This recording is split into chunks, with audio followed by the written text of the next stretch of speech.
ভারত বাংলাদেশের মধ্যেকার প্রথম টি-20 ম্যাচটা কি আপনারা দেখেছেন? আমি এর ঠিক আগের ভিডিওটায় বলেছিলাম বাংলাদেশের এই ম্যাচটা হারার সবচেয়ে বড় কারণ হচ্ছে তাদের ব্যাটিং ব্যর্থতা। আপনারা একটু ভালো করে খেয়াল করে দেখবেন, বাংলাদেশের একদম মানে শুরুর থেকেই শেষ পর্যন্ত ব্যাটাররা যেভাবে আউট হয়েছেন, যেভাবে তাদের উইকেটগুলোকে থ্রো ডাউন করে দিয়ে এসছেন ইন্ডিয়ান আর কি পেসারদের বা স্পিনারদের কাছে, তাতে এটা পুরো দেখেই বোঝা যাচ্ছিল যে ভারতের বোলাররা বা টিম ম্যানেজমেন্ট থেকে একদম যে ট্র্যাপটা সেট করে দেওয়া হয়েছিল, যেভাবে যেভাবে তার অ্যানালিস্ট তাদেরকে পরিকল্পনা দিয়েছিল বাংলাদেশের মানে ব্যাটারদের এইভাবে ট্র্যাপ করার জন্য, তারা ঠিক পারফেক্টলি ওইভাবেই আর কি গিয়ে এক্সিকিউট করে দেখিয়েছে মাঠে। আর যার ফলস্বরূপ বাংলাদেশের এইরকম ব্যাটিং ব্যর্থতার জন্য তারা মাত্র 127 রানে অল আউট হয়ে গেছে। শুরু থেকে একটু তাহলে স্টার্ট করি। লিটন দাস যে বলটায় আউট হয়েছেন তার ঠিক আগের বলেই খেয়াল করে দেখবেন আর্শদীপ একটু আর কি ওই ফোর্থ বা ফিফথ স্টাম্প জোনটায় তিনি বল করেছিলেন, ওইটাকে মানে একটু আর কি উপরের লেংথে তিনি বল করেছিলেন। তো লিটন কিন্তু ওটাকে বেশ ভালোই একটা কাট করে ওই থার্ড ম্যান অঞ্চল দিয়ে তিনি বাউন্ডারি তুলে নিয়েছিলেন। তার ঠিক ভেরি নেক্সট ডেলিভারিতেই আর্শদীপ বুঝে গেলেন যার কি ওই জোনটাতে লিটনকে বল করা যাবে না। আর লিটনের একটা দুর্বলতা আছে, তিনি সবসময় অফ স্টাম্পের বলগুলোকে টেনে আর কি লেগ সাইডে মারতে চান। তিনি এর আগেও এইভাবে আর কি শট খেলতে গিয়ে বহুবার আউট হয়েছেন। তো টিম অ্যানালিস্টের কাছে এই পরিকল্পনাটা জলের মতো একদম স্বচ্ছ ছিল, সেই কারণে ভারতীয় বোলারদেরকে তিনি হয়তো বা এরকমই একটা আর কি সাজেশন দিয়েছিলেন। তো যার ফলস্বরূপ আর্শদীপ প্রথম বলটা এক্সপেরিমেন্ট করার পর পরের বলটাই ঠিক ওই রকম একটু ওয়াইডিশ করলেন আর লেংথটাকে একটু আর কি 2-3 মিটার পেছনে করে দিয়েছিলেন আগের ডেলিভারির থেকে, আর একটুখানি পেসটাকে সামান্য অফ করে দিয়েছিলেন। ফলে লিটন ওই একইভাবে আর কি ওই অফ স্টাম্পের অনেক বাইরের আর কি বলটাকে টেনে তিনি লেগ সাইডে খেলতে গেলেন, যার ফলস্বরূপ তিনি একটা আর কি টপ এজ হয়ে আউট হয়ে গেলেন। এর পরের উইকেটটায় আসুন, ওই পারভেজ হোসেন ইমন যেখানটায় আউট হয়েছেন, তার মানে তিনি যে ওভারটায় আউট হয়েছেন ওই আর্শদীপের বলেই তিনি আউট হয়েছিলেন, আর্শদীপের সেকেন্ড ওভারে মানে ইনিংসের থার্ড ওভারে। তার ঠিক আগের ওভারই হার্দিক পান্ডিয়াকে তিনি একটা ফ্লিক করে কিন্তু 6 মেরেছিলেন। তিনি ছক্কাটা মেরেছিলেন ঠিকই, কিন্তু তাকে দেখে একবারও মনে হয়নি যে শটটায় খুব ভালো কন্ট্রোল ছিল। তিনি আর কি ওই আর্শদীপের বলটায়, ওটাও একটু ব্যাক অফ দ্য লেংথের একটা ডেলিভারি ছিল, একটু আর কি সামান্য বলটা বোধহয় মুভ করেছিল, তো তাতে তিনি কাট করতে গিয়ে একটা আর কি ওই বটম এজ হয়ে প্লেড অন হয়ে গেলেন, ফলে তারও উইকেটটা এই জায়গায় চলে গেল। থার্ড উইকেটটার কথা ভেবে দেখুন তাওহিদ হৃদয় কীভাবে আউট হয়েছে। তাওহিদ হৃদয় কিন্তু বাংলাদেশের এই টি-20 সেটআপে সবচেয়ে নির্ভরযোগ্য ব্যাটার, এটা আমি বারবার বলে থাকি, কিন্তু তার বিরুদ্ধে পরিকল্পনা সাজিয়েছিল ভারতের টিম ম্যানেজমেন্ট। প্রথমে তিনি একটা সময় 10 বলে 12 করেও ফেলেছিলেন, বরুণ চক্রবর্তীকে এক ওভারে পরপর দুটো বাউন্ডারিও তিনি মেরে ফেলেছিলেন। কিন্তু তার ঠিক পরের ওভারেই ওই মায়াঙ্ক যাদব যখন বল করতে এলেন, মায়াঙ্ক যাদব মানে এত ভালো করে আর কি এক্সিকিউট করেছে ওই টিম অ্যানালিস্টের দেওয়া প্ল্যানটা তাওহিদ হৃদয়ের এগেনস্টে, মানে হৃদয়কে তিনি কোনো জায়গায় দেননি শট খেলার জন্য। হৃদয় কিন্তু একটা দুর্বলতা আছে অফ সাইডে, তিনি কিন্তু খুব একটা শট নেগোশিয়েট করতে পারেন না, তার স্কোরিং জোনই হচ্ছে সবসময় অন সাইড মানে লেগ সাইডটা। আর মানে ওই জায়গাটায় খেয়াল করে দেখবেন মানে ওই মায়াঙ্ক যাদব তাকে কিন্তু কন্টিনিউয়াসলি অফ স্টাম্পের বাইরে আর কি বল করে গেছিলেন, অফ স্টাম্পের ওপর দিয়ে মিডিল স্টাম্পের উপর দিয়ে বা অফ মিডিল স্টাম্প ওই জোনটাতে আর কি তিনি বল করে গেছিলেন। হৃদয়কে আর কি খেয়াল করে দেখবেন মায়াঙ্কের প্রথম বলটা কিন্তু তিনি লিভও করে দিয়েছিলেন, ওটা যেহেতু একদমই পুরোপুরি অফ স্টাম্পের বাইরের একটা বল ছিল। আর তাকে দেখেও মনে হচ্ছিল তিনি মায়াঙ্কের ওই এক্সট্রা বিট অফ যে পেসে আর কি তিনি বল করছিলেন, তিনি তো রেগুলার 140 প্লাসেই বল করে যাচ্ছিলেন ওই ওভারটায়, তাকে দেখে কিন্তু বেশ আনকমফোর্টেবলও লাগছিল যে এত পেসের বল যেহেতু আর কি মোকাবিলা করার অভ্যাস নেই ওই বাংলাদেশের ব্যাটারদের, সেই কারণে হৃদয়কেও কিন্তু এই জায়গাটা বেশ আনকমফোর্টেবল লাগছিল। একদম লাস্ট ডেলিভারিটা তিনি ওই আর কি লেগ স্টাম্পের একদম আর কি ওই ইয়র্কার জোনে বলটা করেছিলেন, কিন্তু ওই জায়গাটায় আর কি মানে হৃদয় সেইভাবে আর কি কমফোর্টেবল ছিলেন না, যেহেতু আগের 5 বল তিনি সেইভাবে ব্যাটেই লাগাতে পারেননি বলতে গেলে। তো আর কি ওই ওভারটাকে তিনি পুরোপুরি মেডেন দিয়ে দিয়েছিলেন।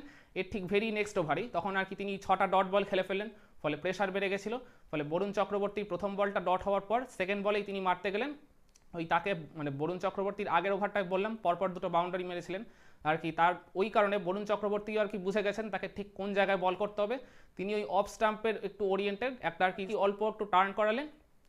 তার মানে হৃদয়ের আর কি শটটা এখানে নেগোশিয়েট করতে কিছুটা ভুল হয়েছে, তিনি যদি গ্রাউন্ডে রেখে খেলতেন তাহলে হয়তোবা তিনি ওই জায়গাটায় সেফ হতেই পারতেন, সে গ্যাপ থাকলে বাউন্ডারি হতো, না হলে আর কি সিঙ্গেলই পেতেন, কিন্তু তিনি ওই জায়গাটা আর কি খেলে ফেললেন ওই লং অনের উপর দিয়ে। তো আর শটটাকে তিনি পুরোপুরি ক্লিয়ার করতে পারেননি, ফলে লং অনের ফিল্ডারের হাতে জমা পড়ে তিনি আউট হয়ে গেলেন।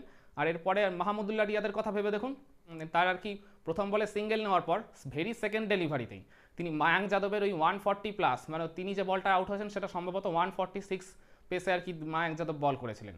তো ওই ডেলিভারিতেই তিনি এরকম আর কি মানে ক্রিজ থেকে বেরিয়ে এসে মানে কভারের উপর দিয়ে মারতে যাবেন, মানে এরকম দুঃসাহসিকতা বোধ হয় খুব কম ব্যাটারি দেখায়, তাও আবার বাংলাদেশের মতো দেশ থেকে।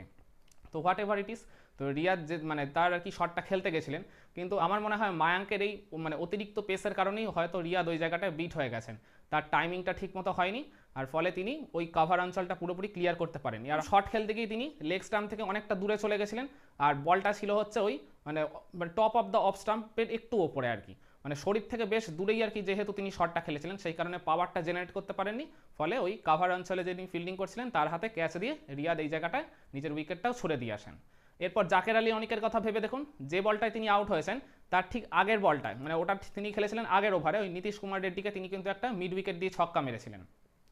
এরপর ওই বরুণ চক্রবর্তীর একটা মানে রং আনে, মানে গুগলিতে তিনি কিন্তু পুরোপুরি বিট হয়ে ওই জায়গায় নিজের উইকেটটা দিয়ে এসছেন। তার ব্যাট আর প্যাডের মাঝে এতটাই গ্যাপ ছিল, তখন কমেন্টেটাররা আর কি পরে একটা অ্যানালিসিস তারাও করছিল, মানে ওই বলটা আর কি শার্প টার্ন করে ব্যাট আর প্যাডের মাঝে ফাঁক আর কি বের করে নিয়ে বলটা একদম স্টাম্পে হিট করেছে। ওরা আর কি দেখাচ্ছিল যে যদি মানে বলটা যদি টার্ন নাও করতো, যদি একদম স্ট্রেটও বেরিয়ে যেত, তাহলেও হয়তো বা ওই জায়গাটায় ওই মানে জাকের তার আর কি ব্যাট আর প্যাডের মাঝে যেহেতু মানে গ্যাপের পরিমাণটা এতই বেশি ছিল, টার্ন না করলেও আর কি তিনি ওইভাবেই অলমোস্ট আউট হলেও হতে পারতেন। এরপরে আপনি শান্তর কথাটা ভেবে দেখুন, তখন আর কি শান্ত আর ওইদিকে মিরাজের মধ্যে কিন্তু একটা জুটি গড়ে উঠছিল।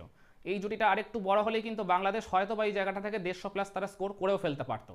শান্তকে এই জায়গাটা ট্র্যাপ করেছেন ওই ওয়াশিংটন সুন্দর, তিনি এই দিন কিন্তু খুব বেশি বলও করেননি, মাত্র 2 ওভার বল করেছেন, তাতেই ওই শান্তর মূল্যবান উইকেটটা তিনি তুলে এনেছেন। আর কি মানে শান্তকে বলতে গেলে ওই জায়গাটায় ডিপ এক্সট্রা কভারটা তিনি তখন সরিয়ে এনে ওটাকে কিন্তু ওই সার্কেলের মধ্যে মানে পুট করেছিলেন। তো শান্তকে আর কি ওই জায়গাটায় তিনি প্রলোভন দেখিয়েছিলেন ওই মানে ইনসাইড আউট শট খেলে ওই এক্সট্রা কাভারটাকে আর কি ক্লিয়ার করার জন্য। তো শান্ত আর কি সেইভাবেই আর কি তিনি ওই ট্র্যাপেই পা দিলেন, ফলে মানে এমন একটা জোনে তাকে আর কি বল করে দিলেন, তিনি আর কি মানে ওই প্রিমেডিটেটেড হয়েই ছিলেন, মানে তার আপনি শটটা আর কি নেগোশিয়েট করার একটু আগে মুহূর্তে দেখবেন তার আর কি মানে ফুটওয়ার্কটা, মানে তিনি ওই ইনসাইড আউট শট খেলবেন বলেই ভেবেছিলেন, কিন্তু বলের লেংথটাকে আর কি যেহেতু একটু আর কি পেছনের দিকে করে দিয়েছিলেন ওই দিয়ে জায়গাটায় ওয়াশিংটন সুন্দর, সেই কারণে তিনি ওই পুরোপুরি শটটা নেগোশিয়েট করতে পারলেন না, ফলে ওই আধা শট খেললেন, আর যার ফলে কট অ্যান্ড বল হয়ে তিনি আউট হয়ে গেলেন। এরপর আপনি রিশাদের আউটটার কথা ভেবে দেখুন, রিশাদ কিন্তু এদিন বেশ ভালোই টাচে ছিলেন, তিনি মায়াঙ্ক যাদবকে এক ওভারে কিন্তু ওই আপার কাট করে ছক্কাও মেরেছেন, আবার ওই লং অন অঞ্চল দিয়ে কিন্তু বাউন্ডারিও মেরেছেন। মানে মায়াঙ্ক যাদবের প্রথম ওভারটা যেখানে মেডেন গেছিল, তাও আবার তাওহিদ হৃদয়ের মতো একজন ব্যাটারের এগেনস্টে, সেখানে রিশাদ মানে ডাউন দ্য অর্ডারে তিনি ব্যাটিং করতে এসে এক ওভারে মায়াঙ্ক যাদবের ওই 140-145+ ডেলিভারিগুলোতে বাউন্ডারি ওভার বাউন্ডারি মেরে দিয়েছেন। এটা কিন্তু আর কি মানে বলতে হবে যথেষ্টই আর কি রিশাদের বুকের পাটা রয়েছে, তিনি বড় শট খেলতে পারেন, এটা আমরা আগেও দেখেছি।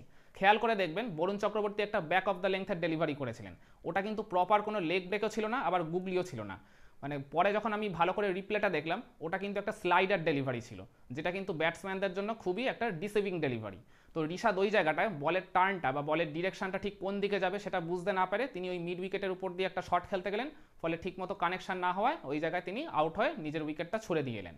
এরপরে মিরাজ আর তাসকিনের মধ্যে একটা জুটি গড়ে উঠেছিল, এটাই হচ্ছে এই মানে বাংলাদেশের ইনিংসে সেকেন্ড হাইয়েস্ট পার্টনারশিপ, 23 রানের সম্ভবত একটা জুটি হয়েছিল তাদের মধ্যে, কিন্তু ওই মানে মিরাজ ওই স্কোয়ার লেগের দিকে ঠেলে আর কি তিনি মানে 2 রান নেওয়ার জন্য আর কি যখন প্রস্তুত হলেন, তখন আর কি তিনি দেখলেন তিনি যখন আর কি পৌঁছে গেছেন ক্রিজে, সেই সময় তাসকিন রেডি হয়নি, তো তাসকিনকে আর কি বলতে গেলে এক প্রকার নিজের উইকেটটা তাকে স্যাক্রিফাইস করে দিয়ে আসতে হয়েছে মিরাজের জন্য।